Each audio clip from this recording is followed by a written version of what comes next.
কোরআনুল কারীম এদেশের চোর বাটপার দুর্নীতিবাজদের বিরুদ্ধে কথা বলে। এই কোরআনুল কারীম এদেশের সুদখোর ঘুষখোরদের বিরুদ্ধে কথা বলে। এই কোরআনুল কারীম চোর বাটপার জেনা ব্যভিচারদের বিরুদ্ধে কথা বলে। এই কোরআনুল কারীম কালোবাজারি দুর্নীতি ঠকবাজদের বিরুদ্ধেও কথা বলে। যারা অন্যায়ভাবে আলেমদেরকে গ্রেফতার করে বছরের পর বছর কারাদণ্ড দিয়ে রাখে, অন্যায়ভাবে ফাঁসির কাস্টে ঝুলিয়ে মৃত্যুদণ্ড কার্যকর করে, কোরআনুল কারীম এই সমস্ত জালিমদের বিরুদ্ধেও কথা বলে। শুধু তাই নয়, যারা দেশের জনগণের রাষ্ট্রীয় অধিকারকে কেড়ে নেয়, কোরআন এই সমস্ত নেতাদের বিরুদ্ধেও কথা বলে। সুতরাং কোরআনুল কারীমের হক কথাগুলো চাইলেই যেমন বলা যায় না, কোরআনুল কারীমের হক কথাগুলো চাইলেই তেমন শোনা যায় না। কোরআনুল কারীমের হক কথা বলার জন্য, কোরআনুল কারীমের হক কথা শোনার জন্য কলিজা থাকা দরকার। আমি আজকের এই মাহফিলে পীরগাছাবাসীর কাছে জানতে চাই, কোরআনের হক কথা শোনার জন্য, কোরআনের হক কথা বলার জন্য পীরগাছাবাসীর কলিজা আছে না নাই? হুঙ্কার দিয়ে বলতে হবে, কলিজা আছে না নাই?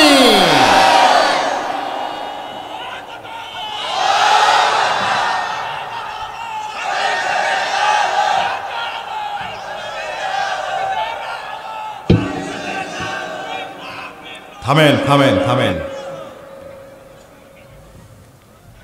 কলিজা কি আছে? বুকে হাত দিয়ে দেখেন, কলিজা আছে? হাত দেন, হাত দেন, হাত দেন। কলিজা আছে ভাই? পরে আবার কলিজা ছোট হয়ে যাবে না তো? আমি তো মনে করি কোন ইমানদারের, কোন মুসলমানের কলিজা শুধু বুকে নয়, গোটা শরীরটাই তার কলিজা। এই কলিজা ভরা সাহস নিয়ে দীপ্ত কণ্ঠে বলতে চাই, তোমরা আমাদেরকে কোরআনের হক কথা বলার জন্য, কোরআনের হক কথা শোনার জন্য, কোরআনের হক কথা মানার জন্য যত বালা মুসিবত চাপিয়ে দাও না কেন, যত হামলা মামলায় করো না কেন, যত জুলুম অত্যাচার করো না কেন, আমরা কোনো জুলুম অত্যাচারকে পরোয়া করি না। কারণ আমরা হচ্ছি হযরত বেলাল রাদিয়াল্লাহু তাআলা আনহুর উত্তরসূরি।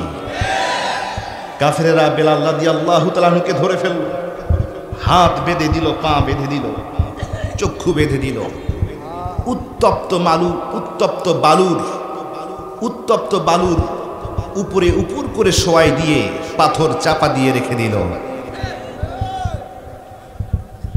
অবিস্মরণীয় এই নির্যাতনের পরেও বেলাল রাদিয়াল্লাহু তাআলা আনহু আহাদ আহাদ আহাদ বলা ছেড়ে দেন না। আমরা তো সেই মা সুমাইয়া রাদিয়াল্লাহু তাআলা আনহুর উত্তরসূরি, তার আমরা সন্তান।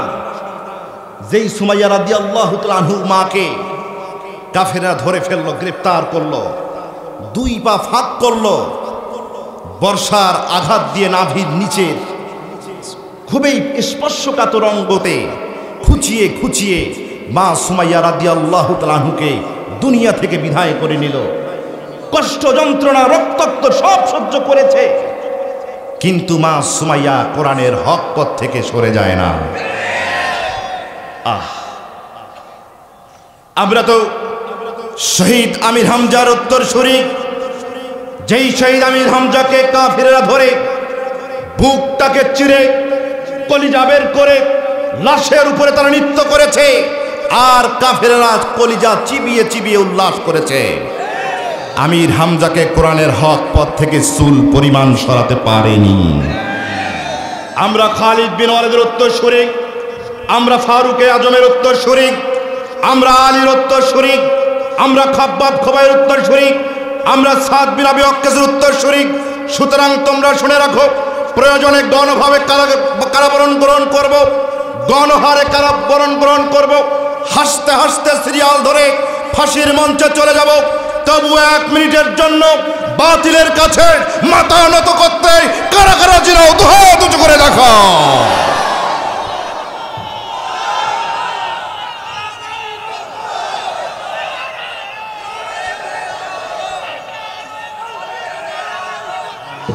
আমরা এখানে সবাই মুসলমান, সবাই কি?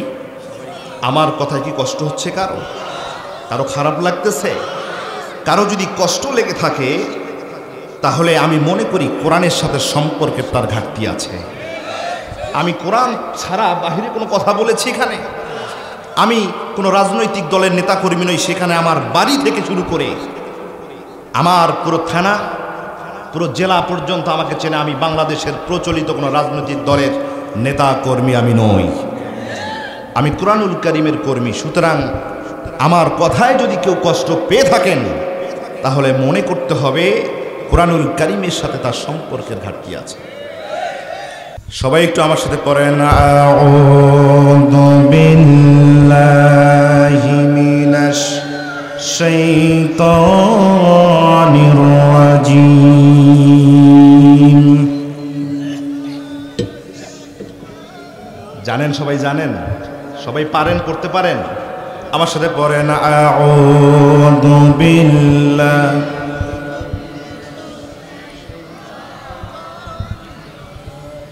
বিসমিল্লাহির রাহমানির রাহিম। ওয়া ইয ক্বালা মূসা লিকাওমিহি ইন্নাল্লাহা ইয়া'মুরুকুম আন তাযবাহু বাকারা। قالوا أتتخذنا هزوا قال أعوذ بالله أن أكون من الجاهلين।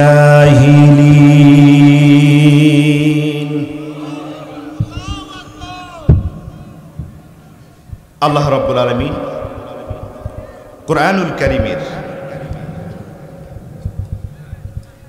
সর্ববৃহত্তম সূরা সূরাতুল বাকারা। সূরার নাম কি? আওয়াজ দিতে হবে। সূরার নাম কি? সবাইকে কথা বলতে হবে। সূরার নাম কি? সূরাতুল বাকারা কুরআনুল কারীমের 2 নম্বর সূরা। কত নম্বর সূরা? এই সূরার 67 নম্বর আয়াত। কত নম্বর আয়াত? 67 নম্বর আয়াত থেকে আমি অথেন্টিক তাফসীর গ্রন্থ থেকে আপনাদের সম্মুখে কিছু ক্ষুদ্র প্রয়াস চালাবো যেন আল্লাহ তাআলার এই কথার মর্ম, কথার হাকিকত যেন আপনারা বুঝতে পারেন। সুবহানাল্লাহ বলেন। আল্লাহ রাব্বুল আলামিন এই সূরাতুল বাকারাকে রাসূল সাল্লাল্লাহু আলাইহি সাল্লামের মদিনা জিন্দেগিতে নাজিল করেছেন। এজন্য এই সূরাকে বলা হয় সূরাতুল বাকারাতিল মাদানিয়া। সূরাতুল বাকারাতিল মাদানিয়া। এই সূরার ভিতরে আল্লাহ তাআলা 40টি রুকু দিয়েছেন। কতটি রুকু? সবাইকে বলতে হবে কতটি রুকু? 40টি রুকু দিয়েছেন। আয়াত দিয়েছেন 286টি। আল্লাহু আকবার বলেন। এত বড় সূরা, আহা! রাসূল সাল্লাল্লাহু আলাইহি সাল্লাম বলেছেন, যে মানুষ প্রতিনিয়ত সূরাতুল ফাতিহা, সূরাতুল বাকারা এবং সূরাতুল আলে ইমরানকে তেলাওয়াত করবে, এই মানুষটি যখন কবর থেকে কিয়ামতের ময়দান যখন কায়েম হয়ে যাবে, যখন এই মানুষটি কবর থেকে যখন উঠবে, কবর থেকে বের হওয়ার পরে দেখবে সুদর্শন একজন যুবক এই লোকটাকে রিসিভ করার জন্য দাঁড়িয়ে আছে। কবর থেকে এই বান্দা ওঠার পরে বলবে, ও যুবক তুমি কে? তোমাকে তো আমি চিনি না। উনি বলবে, ও আল্লাহর বান্দা, আমি হলাম আল্লাহ রাব্বুল আলামিনের কালাম সূরাতুল বাকারা এবং সূরাতুল আলে ইমরান। সুবহানাল্লাহ কোন? তুমি প্রতিদিন আমার উপরে আমল করে করে ঘুম গিয়েছ। আজকে আমার দায়িত্ব হচ্ছে আমি সামনে সামনে যাব, তুমি পেছনে পেছনে আসবা। তোমাকে জান্নাতে না নিয়ে আমি ছাড়ব না। সুবহানাল্লাহ। কি আসতে হয়ে গেল নাকি? ক্লান্ত হয়ে গেছেন? ক্লান্ত হয়ে গেছেন? তাকবীর দিতে গিয়ে ক্লান্ত হয়ে গেছেন? তাকবীর তো দিতে হবে, এদেশের মুসলমানরাই তো তাকবীর দিবে। এদেশের জন্ম হয়েছে তাকবীর দেওয়ার জন্য। আল্লাহর নামে তাকবীর দেওয়ার জন্য এদেশের জন্ম হয়েছে। কোন মানুষের নামে তাকবীর দেওয়ার জন্য এই রাষ্ট্রের জন্ম হয় না। আমার ভাইরা, সুতরাং ক্লান্ত হয়ে গেছেন কি? ক্লান্ত হয়ে গেছেন?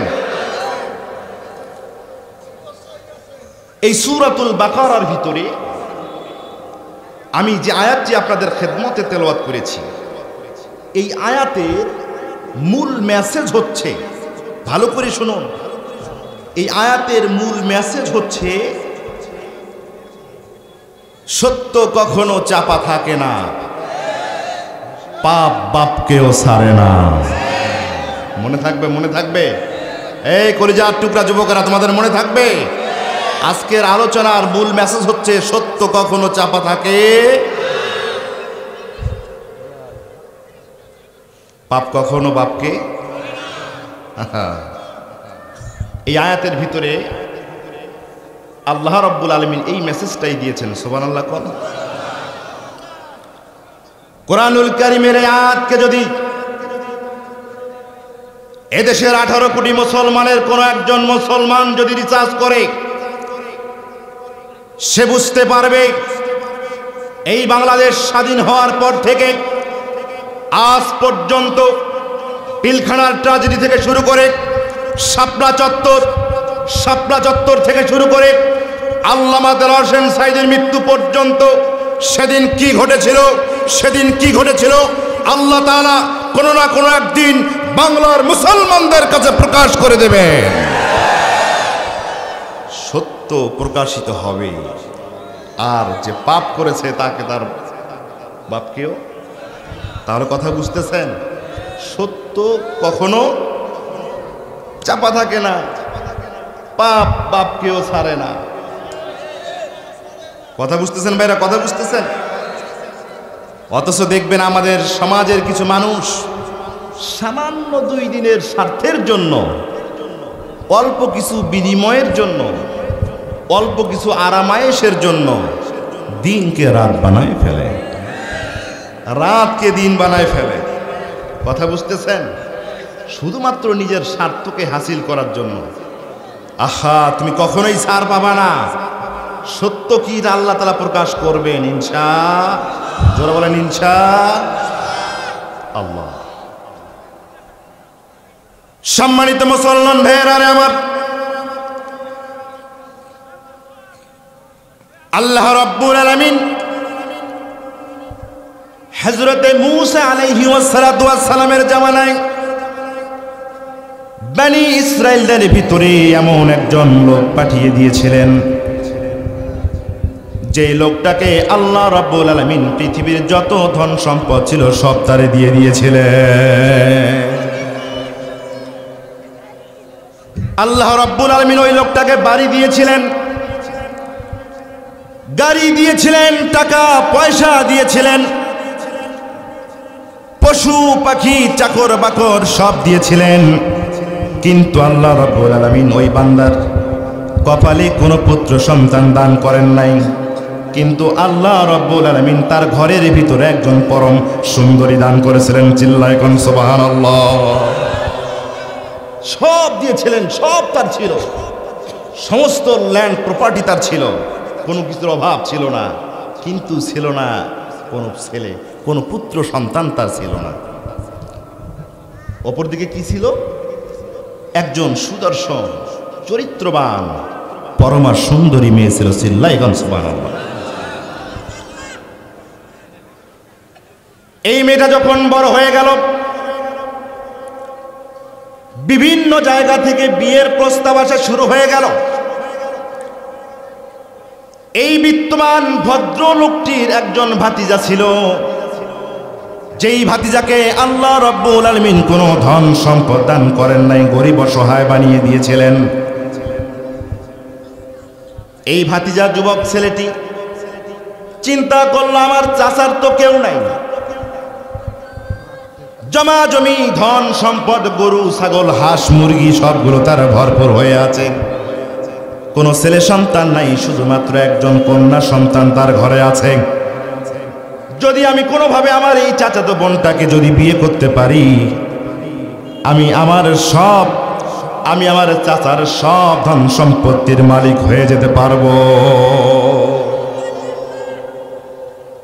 এমনটা কি আমাদের এলাকায় কেউ করে না? আমি নিজে তো বিয়ে পড়াইছি, চাচার কি নাই? ছেলে নাই। কি নাই? ছেলে নাই। হয়তো 2টা 3টা একটা মেয়ে আছে। এখন চাচাতো ভাইরা চিন্তা করে যে চাচার তো জমিও আছে অনেক, ব্যবসা বাণিজ্য অনেক কিছু আছে, অযথাই কেন বোনটারে ভিন্ন জায়গায় পাঠাই দিই, আমরাই বিয়ে করি, বাকিরা আমরাই ভাগ ভিক্ষা করি নেব। মুসলমান ভাইয়েরা খুব ভালো করে শুনে যান, দিলের কান দিয়ে খাড়া করে শুনেন। এই যুবকটি চিন্তা করলো, বিভিন্ন জায়গা থেকে আমার চাচাতো বোনকে বিয়ে করার জন্য প্রস্তাব নিয়ে আসে। কখন না জানি হুট করে প্রাণ পাখিটা চলে যায়, যার কারণে যুবক চিন্তা করলো দেরি করা যাবে না, দেরি করা যাবে না, খুব শীঘ্রই চাচাকে তার মেয়েকে বিয়ে করার জন্য প্রস্তাব দিতে হবে। যুবকটি চাচার বাড়িতে চলে গেল। চাচা কি বলল? চাচা যান, আল্লাহ রাব্বুল আলামিন আপনাকে দুনিয়াতে অনেক ধন সম্পদ দিয়েছেন, বাড়ি গাড়ি দিয়েছেন, কিন্তু আপনাকে কোনো পুত্র সন্তান দেয় নাই, একজন কন্যা সন্তান দিয়েছেন। আপনি যদি রাজি থাকেন, যদি কোনো কিছু না মনে করেন, আমি আপনার এই কন্যাটাকে বিয়ে করতে চাই। আপনার অনুপস্থিতিতে আপনার সব ধন সম্পদ আমি দেখা করতে পারবো।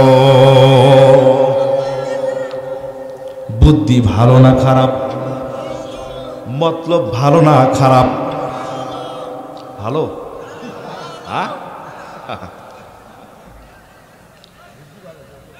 চাচা বলল, ভাতিজা রে, তুই আমার ভাতিজা হতে পারিস, তুই আমার ভাইয়ের বেটা হতে পারিস, কিন্তু আমার কন্যার সাথে তোর যায় নাকি? আমার কন্যার সাথে তোর বিয়ে হয় নাকি?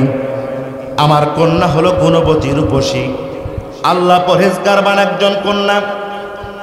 আর তোর তো কোনো চরিত্র নাই, তুই তো মাতাল, উদ্ভট একটা ছেলে, কখনো গাঁজা খাস, কখনো মদ খাস, নামাজ কালামের ধার ধারিস না। তোর মতো বখাটে ছেলের সাথে আমার মেয়ের বিয়ে হতে পারে না। তোর মতো চরিত্রহীন ছেলের সাথে আমার চরিত্রবান মেয়ের বিয়ে হতে পারে? সমস্যায় পড়ছে কি পড়ে নাই? সবাই কথা বলেন, সমস্যায় পড়েছে কি পড়ে নাই? আল্লাহ রাসূল সাল্লাল্লাহু আলাইহি সাল্লাম বলেছেন, এই যুবক ভাইয়েরা ভালো করে কান লাগাও, বিশ্বনবী বলেছেন, লা তানকিহু ইল্লা কুফু। উস্তাদজি, যুবক ছেলেরা তোমরা বিয়ে করবে না কুফু ছাড়া, সমতা ছাড়া। সমতাটা কি?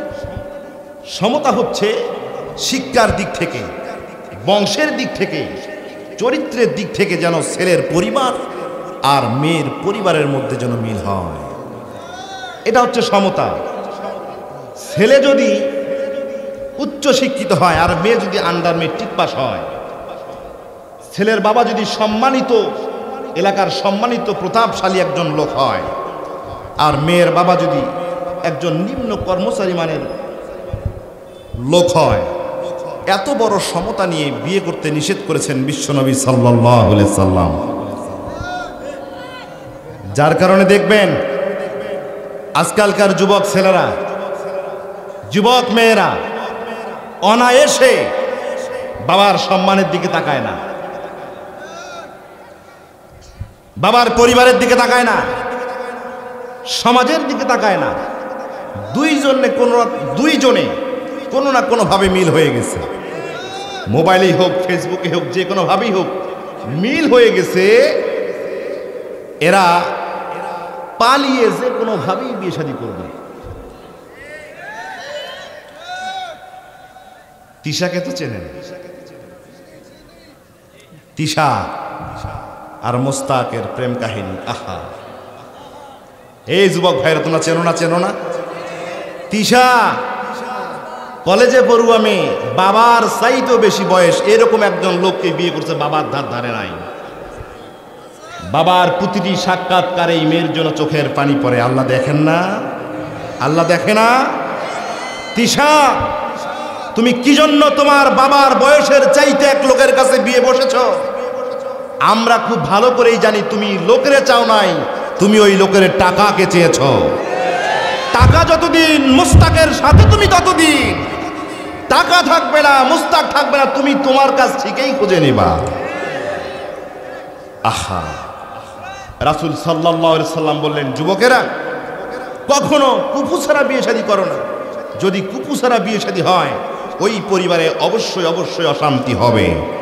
এমনও দেখা যায় কিছুদিন পর প্রেম ভালোবাসার মজমার কারণে পালিয়ে ঘর থেকে পালিয়ে গিয়েও বিয়ে করে, কিন্তু বেশি দিন টেকে না। কপাল খাওয়া, কপাল পরা সন্তান। চাচা জান বলল, ভাতিজারে কি করে সম্ভব?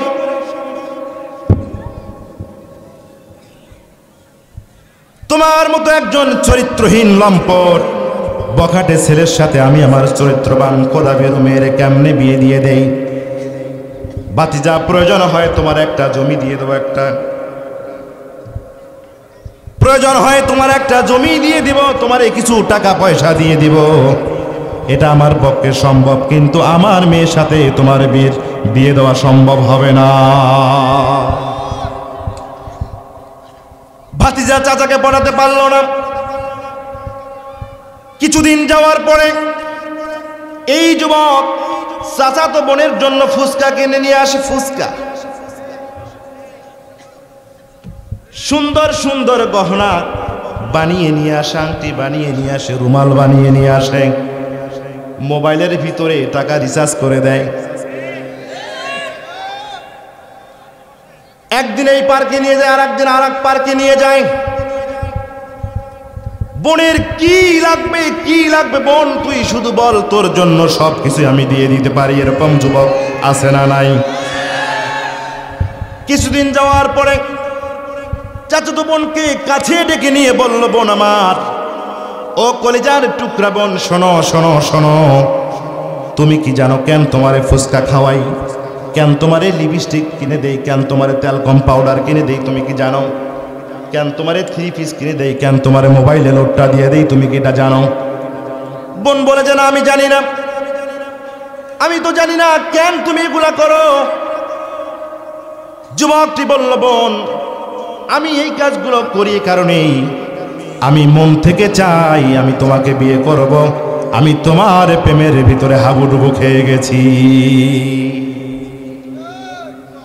বোনটা বললেন, ভাই আমার প্রেমে পড়ে গেছো, খুব ভালো কথা, কিন্তু শোনো, আমার বাবা আছে, আমার গার্জিয়ান আছে, আমাকে যদি বিয়ে করতে হয় আমার গার্জিয়ানের কাছে যাও, আমার বাবার কাছে যাও, আমার বাবা মার মত ছাড়া আমি তোমাকে বিয়ে করতে পারবো না। আমার বাবার কাছে গিয়ে প্রস্তাব দাও, বাবা যদি রাজি হয় আমি রাজি, কাজী ডাকো, আর যদি বাবা রাজি না হয় তাহলে আমি রাজি। আহা, আমাদের সমাজে যদি এরকম মেয়ে থাকতো, আমার সমাজটা এরকম জেনা ব্যভিচার মেয়েদের অশ্লীলতায় ভরে যেত না। আমাদের সমাজের মেয়েরা, অধিকাংশ মেয়েরা, এরা নিলিহাজ, বেলজ্জা, বেশরম, এরা এদের পাত্রকে নিজেরাই ঠিক করে বসে থাকে। কথা বুঝতেছেন? আর মাঝে মাঝে দেখবেন যে 3 মাস 6 মাসের বয়স হয়ে গেছে, পেট নিয়ে এসে বাবার কাছে খাড়া হয়, মার কাছে খাড়া হয় যে মা, অমুকের বেটা এই কাজটা করছে, ওরের ছাড়া আমি বাঁচবো না। সমাজটা অশ্লীলতায় ভরে গেছে, জেনা ব্যভিচারে ফয়লাভ হয়ে গেছে, শুধুমাত্র মেয়েদের ভিতরে নৈতিকতা, ইসলামী শিক্ষা, মূল্যবোধ না থাকার কারণে। আজকে যদি এদেশের ইমাম, এদেশের খতিব, এদেশের বক্তা, তাবলিগ জামাতের ভাইয়েরা, চরমনাইয়ের ভাইয়েরা, মাদ্রাসার ভাইয়েরা, সমস্ত আলেমেরা যদি এই মেয়েদের অবাধ চলাফেরা অশ্লীল বেহারাতার প্রতি যদি প্রতিরোধ গড়ে না তোলে, তাহলে এমন একদিন আসবে, সেই দিন বেশি দূরে রবে না, যেদিন ইমাম সাহেবের মেয়ে প্রেগন্যান্ট হয়ে ইমাম সাহেবের সামনে এসে দাঁড়াবে। ওখানকার হুজুর পীর সাহেব, তুমি ভালো করে শুনে রাখো, যদি এই অবস্থার বিরুদ্ধে তুমি যদি সোচ্চার না হতে পারো, তোমার মাজারের পিছনেই, তোমার খারকার পিছনেই ছেলেমেয়েরা অবাধ ভাবে জেনাবে বিচার করবে, তুমি কিচ্ছু করতে পারবা না। মাদ্রাসার প্রিন্সিপালেরা, সুপারেরা শুনে রাখুন,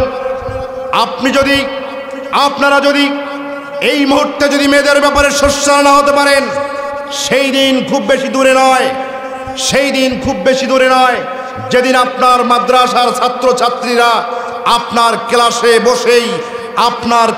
বসেই জেনা ব্যভিচার করবে, আপনি প্রিন্সিপাল হয়ে কোনো কিচ্ছুই করতে পারবেন না। আমার ভাইয়েরা, দুনিয়া থেকে, শুধু বাংলাদেশ নয়, দুনিয়া থেকে সমস্ত জেনা ব্যভিচার অশ্লীল অন্ধকারগুলোকে দূরীভূত করতে হলে কখনো মানুষের দেওয়ানগিরি দিয়ে এই সমস্ত সমাজকে পরিবর্তন করা সম্ভব হবে না। দুনিয়া থেকে সমস্ত অশ্লীলতা, সমস্ত ব্যয়াপনা মুছে ফেলতে হলে বাংলার মাটিতে আল্লাহর আইন বাস্তবায়ন করতে হবে। এটা সারা কশ্চিন কালেও সম্ভব হবে না। আমার ভাইয়েরা খুব মনোযোগ দিয়ে শুনুন, এদেশের সমস্ত অন্ধকারগুলোকে দূরীভূত করতে হলে, সমস্ত ব্যয়াপনাশীলতাকে দূরীভূত করতে হলে, আমাদের মেয়ে মা বোনের ইজ্জতকে বাঁচাতে হলে, তাদেরকে ইসলামের ভিতরে ফিরে নিতে হলে অবশ্যই ইসলামী সমাজের দরকার আছে। কারা কারা ইসলামী সমাজ গড়তে চান, দুহাত উঁচু করে দেখান।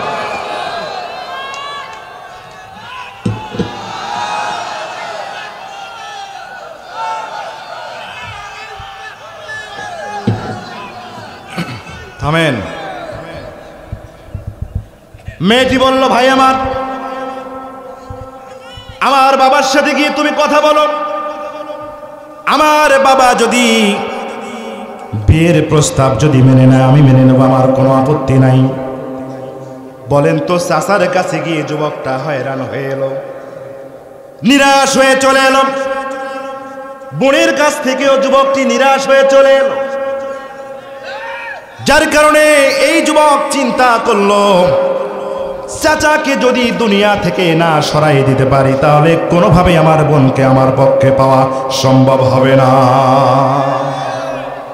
কিছুদিন যাওয়ার পরে যুবকটি চাচাকে এসে বলল, চাচা যান, আমার কিছু খাদ্য পানির দরকার, আমার কিছু কেনাকাটা করার দরকার। চাচা যান, বাড়ির পাশের বাজারে কিছু বণিক এসেছে ব্যবসা বাণিজ্য করার জন্য। ওই লোকগুলো তো আমারে চেনে না, ওই লোকগুলো তো আমারে জানে না। চাচা, আপনি সম্মানিত একজন মানুষ, আপনাকে সবাই চেনে, আপনি যদি আমার সাথে গিয়ে তাদের সাথে কথা বলে একটু বাকি নেওয়ার ব্যবস্থা করে দিতেন, তাহলে আমি একটু উপকৃত হয়ে যেতাম। এরকম হয় না? এরকম হয় না? বেটা খাইতে বিল এমন হয়ে গেছে, আর ওই দোকানে যায়ই না। কিছু যুবক আছে, এই কিছুদিন আগে দেখলাম হোটেলে খাইতে গিয়ে হোটেলের চেয়ার দিয়ে হোটেলের ম্যানেজারকে মারিয়ে একাকার করে ফেলছে। ঘটনা কি? ঘটনা যে ওরে এত বাকি হয়ে গেছে, ওরে আর বাকি দেয় না। নেতা মানুষ তো, ওই নেতার দাপটেই খায়, কিন্তু টাকা দেওয়ার সময় এই মুরব্বী চিন্তা করছে, তুই পিটেও আমি তোর পেটন খামু, তবু তোরে বাকি দিব না। চাচা বলল, ঠিক আছে চলো। সন্ধ্যা গড়িয়ে এলো, চাচা ভাতিজা দুজনে মিলে মার্কেট করার জন্য, বাজার করার জন্য সেখানে চলে গেল, কেনাকাটা করলো। রাত হয়ে গেল, ফিরতে ফিরতে রাত আরো গভীর হয়ে গেল। চাচা সামনের দিকে যায়, আর ভাতিজা চাচার পেছনে পেছনে যায়। যখন দেখলো রাস্তার এদিকে কোনো লোক নাই, এইদিকে কোনো লোক নাই, চতুর্দিকে ফাঁকা নির্জন একটা জায়গা, চাদরের ভিতর থেকে লুকানো ছুরি বের করে ভাতিজা চাচার গলার ভিতরে বাজায় দিয়া চাচাকে জনমের মতো দুনিয়া থেকে বিদায় করে দেয়। লাশটাকে কাঁধের উপরে নিয়ে নিজের গ্রাম থেকে পাশের একটা গ্রামের একজন সাধারণ মানুষ সহজ সরল একজন মানুষ, এমন একজন মানুষের বাড়ির পেছনে জঙ্গলের ভিতরে গিয়ে লাশটাকে ফেলে রেখে এলো। সারা রাত চলে গেল। মেয়ে চিন্তা করলো, বাবা কেন এখনো ফিরে এলো না, বাবা কেন এখনো ফিরে এলো না। রাতের খাওয়া হয়ে গেল না, আমার মাথা বুলায় আদর করে বাবা কেন আমার ঘুম পাড়ায় দিল না। মেয়ে দুশ্চিন্তায় রাত কেটে গেল। পরের দিন সকাল হয়ে গেল, সূর্য উঠে গেল, প্রস্ফুটিত হয়ে গেল।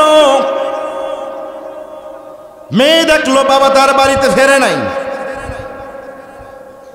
মেয়েটা গিয়ে পাশে দাদাকে বলে, দাদা আমার বাবাকে দেখেছো নাকি? চাচারে গিয়ে বলে, চাচা আমার বাবাকে দেখেছো নাকি? অমুক জায়গায় গিয়ে বলে, তোমরা আমার বাবাকে দেখেছো নাকি?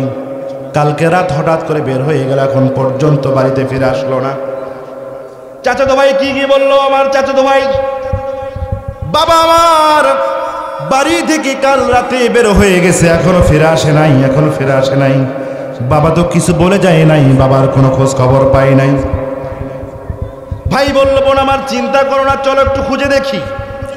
চাচা কোথায় গেল, চলো একটু দুজনে খুঁজে দেখি।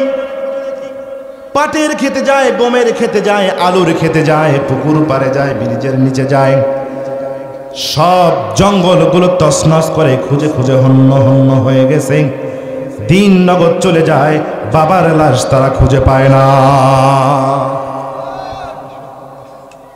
খুঁজতে খুঁজতে এই যুবক ওই যে বাড়িটার পেছনের জঙ্গলে চাচা লাশটা রেখে এসেছিল, খুঁজতে খুঁজতে এই জঙ্গলে যাওয়ার পরে মেয়েটা দেখে বাবার লাশ রক্তাক্ত হয়ে জমিনে পড়ে আছে। বাবা রক্তাক্ত লাশ দেখে, নিথর পাথর লাশ দেখে ডুকরে ডুকরে কান্না করে হাউমাউ করে বাবাকে জড়িয়ে ধরে, বাবা কিছুই জানলাম না, কিছুই বুঝলাম না, কিছুই বুঝলাম না, কিছুই জানলাম না, কিছুই করলাম না, কিছু হয়ে গেল না, কেন তোমার এই অবস্থা হয়ে গেল? মেয়েটা বুক ফাটা আর্তনাদ করে, বুক ফাটা চিল্লা চিল্লি করে। মেয়েটা জানে না কে তাকে তার বাবাকে হত্যা করেছে। শুধু তাই নয়, আজ থেকে ৩৫০০ বছর আগে ওই ঘটনা থেকে শুরু হয়ে গেল। আজ পর্যন্ত পৃথিবীর বুকে কত সন্তান ইতিম হয়ে গেল, কত মা দুনিয়া থেকে চলে গেল, কত বাবা দুনিয়া থেকে চলে গেল। সন্তান জানে না কি কারণে তার বাবাকে হত্যা করা হলো। এই সমস্ত ইতিমের চোখের পানি কান্না আল্লাহর দরবারে চলে গেলেও মানুষের কান পর্যন্ত পৌঁছে যায় না। আহা, কত সন্তান তার বাবাকে হারালো, কত মেয়ে তার বাবাকে হারালো, কত ছেলে তার বাবাকে হারালো। কি কারণে, কি অপরাধে তাকে গুম করা হলো, খুন করা হলো? কি কারণে তাকে দুনিয়া থেকে পাঠায় দেওয়া হলো? সন্তান, তার পরিবার এই খোঁজটা জানে না। কথা কন না কেন? বাবা তুমি কেমন আছো ছোট্ট মাটির ঘরে? তোমার কথা হৃদয় মাঝে পড়ছে বারে বারে। বাবা তুমি কেমন আছো ছোট্ট মাটির ঘরে? তোমার কথা হৃদয় মাঝে পড়ছে বারে বারে। বাবা গো বাবা, বাবা গো বাবা, বাবা গো বাবা, বাবা গো বাবা। কত আদর কত স্নেহ তোমার কাছে পেলাম, সব কিছু হারিয়ে আজকে নিঃস্ব হয়ে গেলাম।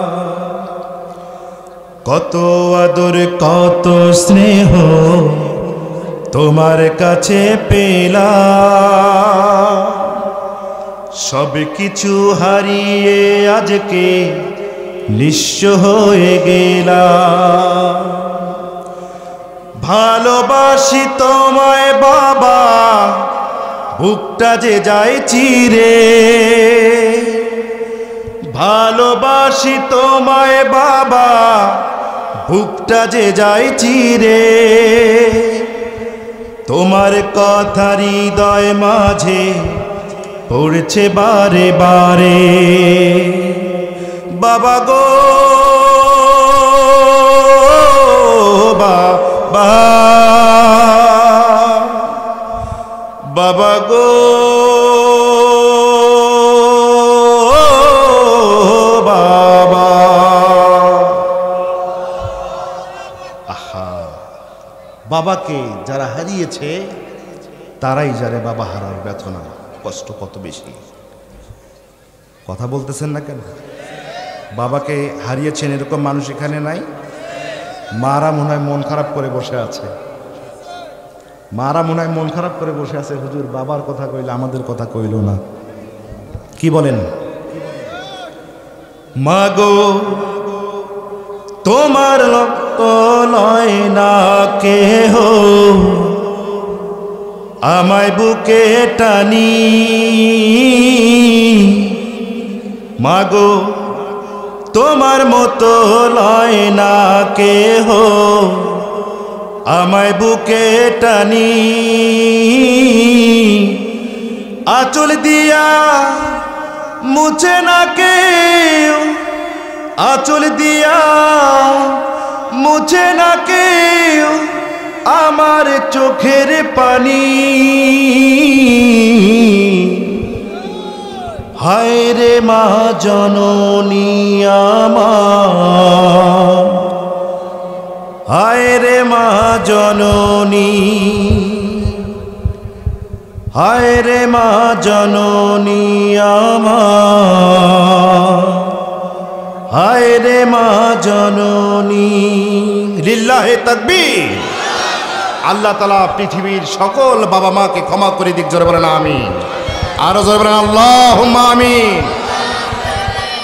আমার ভাইয়েরা, কোথায় বলছিলাম? গল্প কোথায় ছিল? আমার ভাইয়েরা, মেয়ে ডুকরে ডুকরে চিৎকার করা শুরু করলো, বাবা তোমার কে কাম কে করেছে? তাফসীর ইবনে কাসির তাফসীরে কুরতুবী খুলে দেখুন, যখন মেয়েটা তার বাবার রক্তাক্ত লাশ দেখে যখন হাউমাউ করে কাঁদা শুরু করে দিয়েছে, যুবকটা চাচার জন্য ডুকরে ডুকরে চিল্লা চিল্লি করে কান্নাকাটি শুরু করে দিল, মাথার চুল টানা শুরু করে দিল, পরনের কাপড়গুলো টেনে ছিঁড়ে ছিঁড়ে ফেলা শুরু করে দিল। চাচার জন্য ডুকরে ডুকরে কান্নাকাটি শুরু করে দিল আর বলল, বোন আমার, তুই আমার বোন, আমি তোর ভাই, দুনিয়াতে তুই ছাড়া আর আমার কেউ নাই। বোন আমার চিন্তা করিস না, চিন্তা করিস না রে বোন। কে তোর বাবাকে মারছে, কেমনে তোর বাবাকে কারা হত্যা করলো, আমি এই তথ্যটা খুঁজে বের করবো। বোন চিন্তা করিস না, চল বাবার লাশটা নেই, বাবার লাশের কাপন দাপনের ব্যবস্থা করে দেই। কথা বুঝতেছেন? নিজে মেরে অন্যের উপরে দোষ চাপার চিন্তা করতেছে, নিজে কামটা করছে। আর ওর কান্নাকাটি দেখলে কুরতুবীর বর্ণনা, কখনো মুখ থাপড়ায়, বুকে থাপড়ায়, কাপড় চোপড় ছেড়ে ফেলতেছে, মাথার চুল টানতেছে, বুঝাইতেছে, বোন তুই তোর বাবাকে হারিয়ে যেরকম কষ্ট পাইছিস আমি ওরকম পেয়েছি। কিন্তু কাজটা কে করেছে? কাজটা কে করেছে? লাশটাকে নিয়ে যাওয়া হলো, লাশটাকে নিয়ে যাওয়া হলো, কাপন দাপনের ব্যবস্থা করে দেওয়া হলো। কয়েকদিন যাওয়ার পরে যুবক ছেলেটা গিয়ে বোনটাকে বলে, বোন তোর বাবা নাই, কেউ নাই, তুই শুধু একাই, আমি তোরে বড় বেশি ভালোবাসি, তোরে পছন্দ করি, তোরে বিয়ে করতে চাই, রাজি আছিস কিনা? বোন বলে, ভাই আমার, তুই না বলেছিলি আমার বাবার হত্যাকারীকে ডাকে খুঁজে বের করবি, তার বিচার করবি? ভাইরে, যতক্ষণ পর্যন্ত আমার বাবার প্রকৃত হত্যাকারীকে খুঁজে না বের করবি, আমি ততক্ষণ পর্যন্ত তোমার কাছে বিয়ে বসতে রাজি হব না।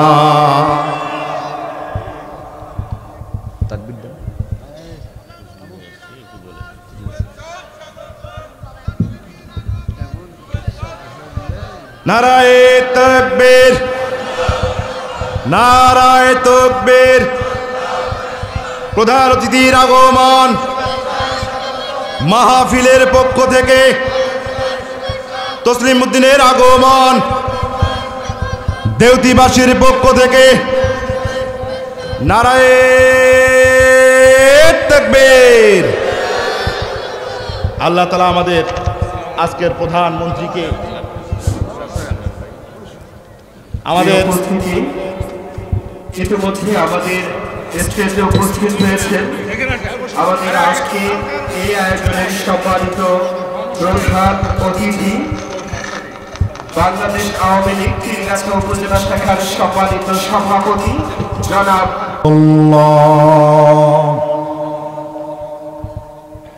বোন বলল, ভাইরে, যতক্ষণ পর্যন্ত আমার বাবার হত্যাকারীকে খুঁজে না বের করবে, যতক্ষণ পর্যন্ত আমার বাবার হত্যার বিচার তুমি না করবে, ততক্ষণ পর্যন্ত তোমাকে বিয়ে করব না। ভাই বোনকে বিয়ে করার জন্য সমাজপতির কাজে চলে গেল। যেই গ্রামে গিয়ে লাশটা পাওয়া গিয়েছে, সেই গ্রামের মাতাব্বরদেরকে, নেতাদেরকে বলল, নেতারা শোনো, তোমাদের এলাকার যুবকেরা আমার চাচার ধন সম্পদের লোভের কারণে, তার মেয়েকে বিয়ে করার কারণে আমার চাচাকে তোমার এলাকার যুবকেরা হত্যা করেছে। সুতরাং তোমরা যদি আমার চাচার হত্যার বিচারের ব্যবস্থা যদি না করে দাও, আমি তোমাদেরকে গায়েবী মামলা দিয়ে দেব।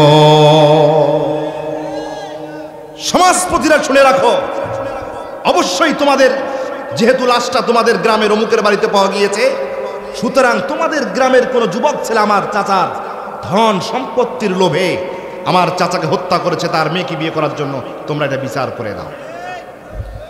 যদি বিচার না করে দাও, গ্রাম শুদ্ধেই তোমাদেরকে অজ্ঞত মামলা দিয়ে তোমাদেরকে ফেরাউনের জেলখানার ভিতরে ঢুকাই দেবে। অজ্ঞাত মামলা হবে। কি মামলা হবে? অজ্ঞাত মামলা। অজ্ঞাত মামলা গায়েবী মামলা। কি মামলা? যেই মামলার বাদী জানে না আসামিকে, তার যেই আসামি জানে না কেসের ঘটনা কি। কথা বুঝতেছেন? এটা হচ্ছে গায়েবী মামলা। তোমরা যদি আমার বাবার হত্যার বিচার না করো, সবগুলারে গায়েবী মামলা দিয়ে দেব। ফিরাউনের জেলখানায় ঢুকলে বুঝতে পারবি। নেতারা চেষ্টা করলো, খুঁজে খুঁজে তন্ন বিচ্ছন্ন হয়ে গেল, প্রকৃত হত্যাকারীকে খুঁজে বের করতে পারল না। প্রকৃত হত্যাকারীকে খুঁজে বের করতে পারল না, বরঞ্চ দিন দিন বনি ইসরায়েলের দুই এলাকার মানুষদের ভিতরে সংঘাত দ্বন্দ্ব বাড়িয়ে গেল। কিছু লোক যখন তাদের এলাকার ভিতরে যায়, তখন তারা তাদেরকে অ্যাটাক করে, তাদেরকে ধরে ফেলে। ওই এলাকার মহিলা ওই এলাকায় গেলে যুবকেরা ধরিয়ে ফেলে। ওই এলাকার পুরুষেরা ওই এলাকায় গেলে তাদেরকে আটকিয়ে জুলুম নির্যাতন করে। কারণ হলো, তোমরা আমার এলাকার মানুষকে মেরে ফেলেছ। সমাজপতিরা চিন্তা করল, হত্যাকারীকে তো খুঁজেই পাওয়া যায় না, বরঞ্চ আরো সমস্যা বাড়তেছে। কথা বুঝতেছেন? সমস্ত ঝামেলা বাড়তেছে, সংখ্যা বেড়ে যাচ্ছে, সমস্যা তো সমাধান হয় না। জাতির বিবেকবান বুদ্ধিজীবী সমাজের সম্মানিত মানুষেরা চিন্তা করলাম, আমরা নিজেরাই যদি এই সমস্যা সমাধান করার জন্য চেষ্টা করি তাহলে হবে না। চলো আমরা সবাই যাই, আমাদের একজন নবী আছে, সেই নবীর নাম হলো মুসা। চলো আমরা সবাই মুসা আলাইহিস সালামের কাছে যাই, মুসা আলাইহিস সালাম আল্লাহ রাব্বুল আলামিনের সাথে কথা বলে, কে হত্যা করেছে এটা আমাদেরকে জানাই দেবে। চিল্লায় কোন সুবহানাল্লাহ। জাতির সম্মানিত বিবেকবান লোকেরা মুসা আলাইহিস সালামের কাছে চলে এলো। আসার পরে বলল, মুসা তুমি আল্লাহ রাব্বুল আলামিনের সাথে কথা বলে দেখো, কে এই যুবকটার চাচাকে হত্যা করেছে, এই মেয়েটার বাবাকে হত্যা করেছে। তুমি তো আল্লাহর সাথে কথা বলো, তুমি আল্লাহর সাথে কথা বলে আমাদেরকে জানিয়ে দাও এই ব্যক্তির মূল হত্যাকারীকে। হযরত মুসা আলাইহিস সালাম বললেন, সম্মানিত লোকেরা, আজ রাতে তোমরা সবাই বাড়ি ফিরে যাও। আগামী কাল সকালবেলা আমি তুর পাহাড়ে গিয়ে আল্লাহ রাব্বুল আলামিনের সাথে কথা বলে ফয়সালা তোমাদেরকে জানিয়ে দেব। সুবহানাল্লাহ কোন। সকালবেলা হয়ে গেল। মুসা আলাইহিস সালাম আল্লাহ রাব্বুল আলামিনের সাথে কথাবার্তা বলার পর বললেন, রব্বে কারীম, আমার সমাজের ভিতরে একটা হত্যাকাণ্ড ঘটেছে। এই হত্যাকাণ্ডকে কেন্দ্র করে আমার দেশের মানুষেরা, আমার কওমের মানুষেরা, আমার মহল্লার মানুষেরা দুই ভাগে ভাগ হয়েছে। কথা বুঝতেছেন? মনে করেন তামাম দেশের মানুষ, এক পাশে আওয়ামী লীগ আর এক পাশে বিএনপি। এই হত্যাকাণ্ডের কারণে জাতি বিভক্ত হয়ে গেছে। ও রব্বে কারীম, তুমি তো জানো কে তাকে হত্যা করেছে। দিন দিন অগ্নি সন্ত্রাস, পেট্রোল বোমা, গুম খুন এগুলো বেড়ে যায়। সুতরাং তুমি একটু সমাধান করে দাও, বলে দাও কে হত্যা করেছে। আমি জাতিকে কাছে গিয়ে এর একটা সুষ্ঠু সমাধান করে দে। সুবহানাল্লাহ কোন। আল্লাহ রাব্বুল আলামিন বললেন, মুসা আমি তো জানি কে হত্যা করেছে। সুবহানাল্লাহ কোন। আমি জানি কে হত্যা করেছে, কিন্তু তোমাকে বলবো না, তোমাকে বলবো না। তবে তোমাকে একটা কাজ দেই, এই কাজটা গিয়ে যদি করতে পারো, ওই কাজের মাধ্যমে জানতে পারবে ওই ব্যক্তিকে হত্যা করেছে কে। সুবহানাল্লাহ কোন। হযরতে মুসা আলাইহিস সালাম বাড়িতে ফিরে এলেন।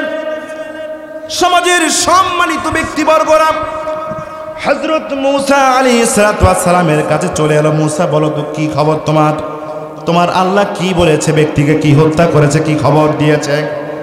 হযরতে মুসা আলাইহিস সালাম সেদিন তাকে কি বলেছিলেন আল্লাহ রাব্বুল আলামিন সূরাতুল বাকারার 67 নম্বর আয়াতে বললেন, ওয়া ইদ ক্বালা মুসা লিকওমিহি ইন্নাল্লাহা ইয়া'মুরুকুম আন তাযবাহু বাকারা ক্বালু আতাত্তাখিযুনা হুজুওয়া قال أعوذ بالله أن أكون من الجاهلين। মুসা আলাইহিস সালাম বলেন, আমার জাতির লোকেরা, সম্মানিত বিবেকবান লোকেরা, তোমরা শোনো, ইন্নাল্লাহা ইয়া'মুরুকুম আন তাযবাহু বাকারা। আল্লাহ রাব্বুল আলামিন মৃত ব্যক্তিকে কে হত্যা করেছে তাকে ধরার জন্য, চোরকে ধরার জন্য, খুনিকে শনাক্ত করার জন্য, দোষীকে বের করার জন্য তোমাদেরকে একটা গাভী কোরবানি দেওয়ার আদেশ দিয়েছেন। চিল্লায় কোন সুবহানাল্লাহ। তোমাদেরকে একটা গরু জবাই করার আদেশ দিয়েছেন।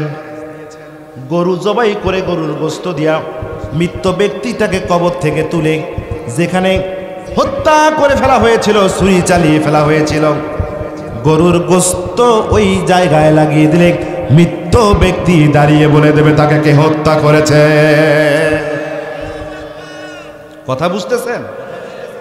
মুসা আলাইহিস সালাম এসে বললেন, আল্লাহ তোমাদেরকে আদেশ করেছেন একটা গরু জবাই করতে। কি জবাই করতে?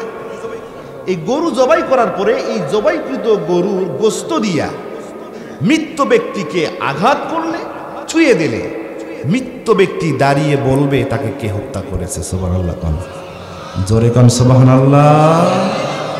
আমার ভাইরা, সত্য কোনোদিন চাপা থাকে না।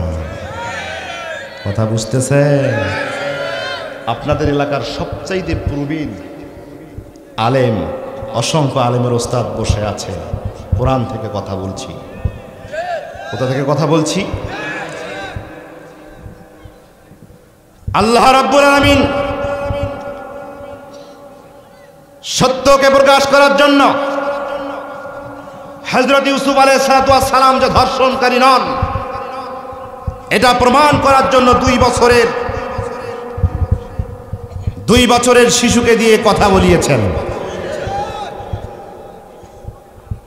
সত্যকে উদ্ঘাটন করার জন্য আল্লাহ রাব্বুল আলামিন কবর থেকে মৃত মানুষকে জীবিত করে সত্যকে উদ্ঘাটন করিয়েছেন।